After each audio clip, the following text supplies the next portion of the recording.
Esse é mais um episódio do programa e podcast Advogando em Direito Administrativo. Eu sou o professor Alexandre Maza e hoje eu vou defender uma tese que há muito tempo eu advogo no sentido de que exames orais em concursos públicos, tais como feitos hoje no Brasil, são sempre inconstitucionais. Lembrando que o objetivo desses conteúdos é sempre estabelecer parcerias com as suas causas aí do escritório. Se entrar uma causa de administrativo tributário, você sentir necessidade de ajuda, entre em contato comigo, tem o link para o WhatsApp do meu escritório, Alexandre Maza Advocacia, aqui na descrição desse vídeo. De repente a causa que você tem aí é uma causa de alguém que foi preterido num exame oral de concurso público e a gente pode advogar nessas causas. Lembro ainda que estão abertas as matrículas de todos os cursos de advocacia da minha escola, especialmente o Advogue para Servidores Públicos, cujo conteúdo eu estou abordando aqui pontualmente, porque esse é um dos temas que eu trato no Advogando para Servidores Públicos, o tema do concurso público e direitos do concurseiro. Recentemente eu fiz uma postagem no Instagram respondendo a pergunta de um seguidor meu a respeito da minha opinião sobre exame oral em concurso público. E eu respondi nos limites que a ferramenta permitia, são sempre respostas de poucos segundos, e eu senti a necessidade, pela reação de todo mundo, de fundamentar um pouco mais esse meu ponto de vista, que eu reconheço não é um ponto de vista muito ortodoxo. Então, resolvi gravar este conteúdo aqui para a gente bater um papo e, de repente, iluminar aspectos da situação jurídica de alguém que foi preterido em exame oral de concurso público. A minha opinião, há mais de 25 anos, é no sentido de que, tal como se realiza hoje no Brasil, a fase oral de concursos públicos é inconstitucional, pelas razões que eu vou comentar aqui na sequência. Eu recebi nessa minha postagem dezenas, talvez até mais de 100, mas vamos ficar aqui na casa das dezenas de respostas em que as pessoas contaram casos, experiências pessoais com o exame oral em concurso público. E a minha convicção só se fortaleceu depois que eu percebi que não houve um único comentário defendendo o Instituto do Exame Oral do Concurso Público. Algumas pessoas não concordaram com o meu ponto de vista de que sempre é inconstitucional, mas a defesa do Instituto do Exame Oral ninguém mesmo fez. Bom, como eu não tive tempo de responder, inclusive, alguma polêmica que surgiu nessa postagem, eu aproveito essa oportunidade aqui para comentar qual é o meu ponto de vista e já anuncio que devo escrever um artigo a respeito desse assunto para deixar por escrito aí como fundamento para alguém que precisar utilizar alguma dessas ideias. E eu começo te fazendo uma pergunta. Você já reparou que em determinados concursos públicos há um certo padrão de perfil dos candidatos aprovados neste concurso? Algumas instituições preferem candidatos mais novos. Outras instituições preferem candidatos mais experientes. Para algumas, não importa se a pessoa já trabalhou em alguma atividade jurídica. Para outras, é importante que essa pessoa demonstre ter tido já alguma experiência anterior. Há instituições que, lamentavelmente, em termos tradicionais, tradicionalmente aprovam mais pessoas de um certo gênero do que de outro. Há preferências ainda em perfis de candidatos em relação ao tipo de formação que o candidato teve. Lamentavelmente, há determinados perfis que preterem pessoas em função da origem, em função da raça, em função da idade e outros critérios que são indeclaráveis. E como que determinada instituição consegue fazer com que em um concurso público determinado perfil desejado pela banca seja selecionado? Resposta: por meio de um exame oral. Exame oral, normalmente, você sabe disso, é a terceira fase de um concurso público. Em geral, os concursos que têm exame oral começam com uma prova de múltipla escolha, depois uma prova discursiva, às vezes até demonstrando conhecimento em algum tipo de documento jurídico, e para os aprovados nas duas fases anteriores costuma haver também um exame oral como sendo a terceira fase. O fato é que, além da Constituição e da lei, somente o edital pode estabelecer os requisitos que devem ser preenchidos por alguém, os critérios para decretação de alguém como aprovado no concurso público. Só que as bancas e as instituições têm critérios que se relacionam com aquele perfil que eu comentei desejado, tem alguns critérios que são indeclaráveis. Porque se fossem declarados, seriam considerados inconstitucionais. Uma discriminação da banca em função de idade, por exemplo, seja para mais ou para menos, não pode ser declarada, porque ela é considerada pela jurisprudência do Supremo Tribunal Federal inconstitucional. Candidato mais ou menos experiente, isso não pode ser um critério, se não estiver no edital, declarado como decisivo pela banca, porque viola também diretrizes constitucionais. E, por maioria de razão, critérios relacionados com origem, com a raça e outros fatores também não podem ser declarados, porque obviamente seriam inconstitucionais. Bom, o que é um concurso público no qual o exame oral se insere? O concurso público, ele é um procedimento administrativo restritivo.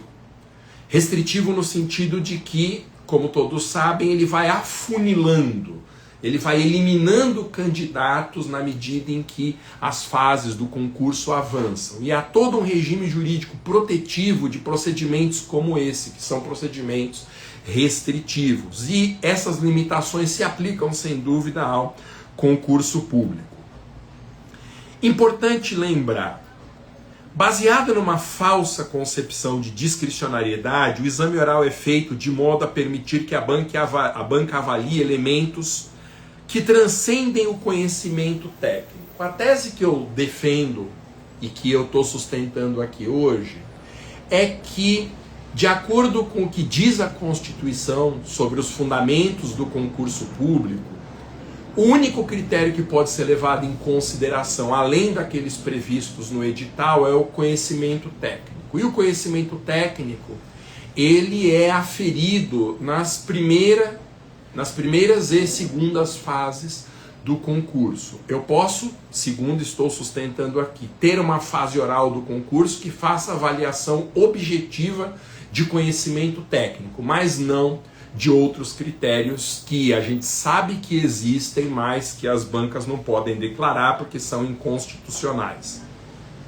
E quais são outros elementos que muitas bancas até apontam como elementos subjetivos levados em consideração para definir se um candidato será aprovado ou não? Estrutura lógica da resposta no exame oral, clareza e objetividade, coerência e progressão do argumento, precisão da linguagem, postura, compostura e atitude profissional, tom de voz adequado, firme mas não agressivo, controle emocional, comunicação eficiente, sem termos impróprios, como o candidato reage a perguntas inesperadas, capacidade de articular respostas e congruência das respostas ao ser questionado ou aprofundado, são alguns dos elementos subjetivos que as bancas utilizam como critério de aprovação no exame oral. Ou seja, todos esses são critérios com alto grau de subjetivismo. E que, segundo uma visão que eu considero equivocada, comporiam o chamado mérito do ato administrativo de aprovação no concurso. Uma margem de liberdade que a legislação estabeleceria e o edital em favor da banca examinadora para que ela avalie se determinado candidato tem condição ou não de ser aprovado no concurso. E aí, quando eu fiz a postagem, eu recebi relatos de seguidores meus falando sobre concursos que no Brasil não divulgam o espelho de resposta do exame oral, não apresentam quais os critérios desatendidos pelo candidato reprovado, não dão acesso aos critérios utilizados para aprovação pela banca, não abrem, isso aqui é muito importante, o devido processo legal com contraditória e ampla defesa aos reprovados. Algumas bancas, pasme, não admitem recurso quanto a aspectos da avaliação. Algumas bancas não são claras quanto às razões de reprovação e etc, etc. Isso aqui é uma pequena amostragem das descrições que seguidores meus fizeram em relação a determinadas bancas na fase oral de concurso público. E por que existe uma falsa visão de que as bancas têm uma margem de discricionariedade para decidir se um candidato é apto ou não no exame oral a ser nomeado para aquele determinado cargo? Porque o chamado mérito do ato administrativo discricionário sempre foi no Brasil considerado equivocadamente como uma espécie de um cheque em branco. O legislador não decidiu ele mesmo tomar todas as decisões importantes diante do caso concreto, ele delega por meio de conceitos jurídicos indeterminados esse poder decisório para o gestor diante do caso concreto. E essa concepção de discricionariedade é muito utilizada pelo Poder Judiciário, por exemplo, para se esquivar da análise da legalidade de determinadas decisões discricionárias. Só que a discricionariedade não é um cheque em branco. A discricionariedade é uma competência limitada que encontra diretrizes, que encontra uma moldura, que encontra limites dentro do próprio ordenamento jurídico, quer na Constituição, na lei ou no próprio edital do concurso. E aí eu faço uma afirmação que, para quem já estudou discricionariedade a fundo, é uma afirmação óbvia, mas às vezes o óbvio precisa ser dito.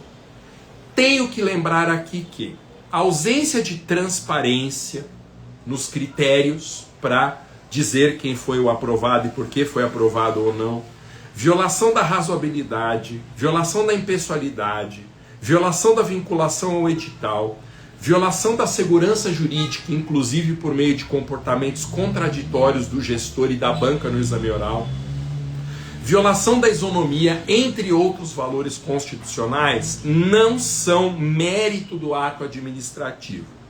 Não repousam na chamada discricionariedade, mas em aspectos de legalidade da função administrativa, suscetíveis inclusive de análise judicial. O que eu estou dizendo aqui? Eu estou dizendo que se qualquer princípio do direito administrativo for violado por uma banca examinadora na fase oral do concurso, nós não estamos falando de discricionariedade. Nós estamos falando de aspectos da legalidade desse poder decisório. Ou seja, quando se alega violação ao princípio da razoabilidade, ao princípio da obrigatória motivação, da publicidade e da transparência, nós não estamos falando de um núcleo decisório que só a administração pode avaliar. Nós estamos falando, pelo contrário, de um ato supostamente ilegal, cuja análise cabe ao Poder Judiciário, inclusive, realizar. Violação de princípios não é mérito do ato. Violação de princípios é uma questão de legalidade. Isso mesmo, não invade a discricionariedade da função administrativa o magistrado que impugna o resultado de um concurso público por violar ou vislumbrar violação do princípio da transparência. Quantos resultados em concurso violam o princípio da transparência, né? Devido processo legal, inclusive o devido processo legal material, que diz sobre a proporcionalidade, o acerto da decisão dentro do certame do concurso. Violação do contraditório, da ampla defesa, da recorribilidade, da impessoalidade, razoabilidade, proporcionalidade, segurança jurídica, isonomia e demais valores, o juiz que impugna o resultado de um concurso público com base em um ou mais de um desses valores não está evadindo o mérito do ato discricionário, ele não está interferindo numa questão interna corporis da banca. Ele está fazendo a obrigação dele de ser um juiz da legalidade do ato. Veja, são muitos os requisitos, portanto, são tantas as condições de validade, de modo que dificilmente um exame oral, tal como realizado atualmente no Brasil, atenderia a todas as exigências constitucionais. Por isso que eu repito, tal como realizado atualmente no Brasil, o exame oral em concurso público é inconstitucional, por violação desses princípios. Transparência, impessoalidade, devido processo legal. Será que a banca observa um rito que assegure oportunidade de defesa para o candidato reprovado no exame oral? Porque se não assegurar, está violando o devido processo legal. Está violando o contraditório. Será que é aberto o contraditório para o candidato? Será que é garantida uma ampla defesa? Ele produzir todos os meios de prova admitidos em direito contra a sua reprovação? Pois é. Perceba que a Constituição, ela estabelece o chamado princípio do concurso público, nos incisos 1 e 2 do artigo 37. Segundo os quais, inciso 1, os cargos, empregos e funções são acessíveis aos brasileiros que preencham os requisitos estabelecidos em lei e não requisitos ou critérios definidos obscuramente pela banca, assim como aos estrangeiros na forma da lei. E 2, a investidura em cargo ou emprego depende de aprovação prévia em concurso de provas ou de provas e títulos, de acordo com a natureza e a complexidade do cargo. Ou seja, do meu ponto de vista, a Constituição ela não dá margem para que um dos critérios de aprovação no concurso público seja um critério subjetivo. Um critério que não tenha fundamento legal. Um critério, seja ele declarado pela banca ou escondido, escamoteado, um critério que não permita uma aferição objetiva das condições pelas quais o candidato foi reprovado. E por isso eu termino defendendo uma tese aqui. A minha tese é a seguinte: em concurso público, além dos requisitos que a legislação específica estabelecer e regras do edital, que também se sujeitam a um controle de constitucionalidade, a aprovação ou reprovação de candidato em concurso público tem que ser um ato vinculado e não discricionário. Porque se a gente considerar que é um ato discricionário, nós estamos recusando elementos objetivos que permitam uma impugnação do resultado do concurso. É um ato vinculado. Ou a banca considera, com base em critérios pré-estabelecidos, espelho de resposta e determinação ou esclarecimento sobre o porquê que aquele candidato foi reprovado. Então, ou a banca aprova com base nos conhecimentos objetivos do candidato, ou ela reprova com base nos conhecimentos objetivos do candidato. Os outros critérios, eles são critérios que não permitem uma aferição dessa objetividade. Então, há muito tempo que eu penso isso, não é uma teoria 100% formulada por mim ainda, mas exame oral de concurso tem que ser para avaliação de conhecimento técnico, exclusivamente, de modo que eu possa contrastar, cotejar o que foi respondido pelo candidato em face de uma pergunta à luz de um gabarito e de um espelho de questões. E aí o Poder Judiciário também teria a atribuição de avaliar se determinada resposta do candidato atende ou não objetivamente aos elementos daquele espelho de resposta. Então, eu estou sustentando aqui que a aprovação ou reprovação de um candidato em exame oral só pode se dar com base em conhecimento técnico, demonstração de conhecimento sobre os temas previstos no edital, de modo que o exame oral seria um aprofundamento das etapas anteriores do concurso, uma avaliação mais detalhada sobre o conhecimento técnico do candidato, porque outros elementos são elementos que transformariam essa decisão numa decisão discricionária e uma decisão, portanto, que não teria elementos objetivos para a sua análise de validade e que entregaria para a banca um cheque em branco para ela decidir se determinado candidato, apesar de já ter demonstrado todo o conhecimento jurídico por ter sido aprovado nas etapas anteriores, se esse candidato se adapta ou não a um determinado perfil que a instituição definiu como o perfil que ela quer para os aprovados, ainda que os critérios para delimitação desse perfil sejam indeclaráveis porque inconstitucionais. Eu espero que essas ideias possam te ajudar diante de uma eventual reprovação de um candidato seu, um candidato que seja seu cliente, e que essas ideias possam ajudar a lutarmos contra as fases orais de concursos públicos, que são o berço de tantas injustiças e, conforme eu defendi aqui, de tantas ilegalidades. Esse foi mais um episódio do programa e podcast Advogando em Direito Administrativo. Deixe nos comentários dessa live aqui a sua opinião. Você não precisa concordar comigo, mas eu tenho muito interesse em saber a sua opinião sobre exame oral de concurso público, se ele é necessariamente inconstitucional, tal como realizado hoje no Brasil, ponto de vista que eu sustento, ou se você é livre para isso, discorda, e por que você discorda dessas opiniões que eu sustentei aqui.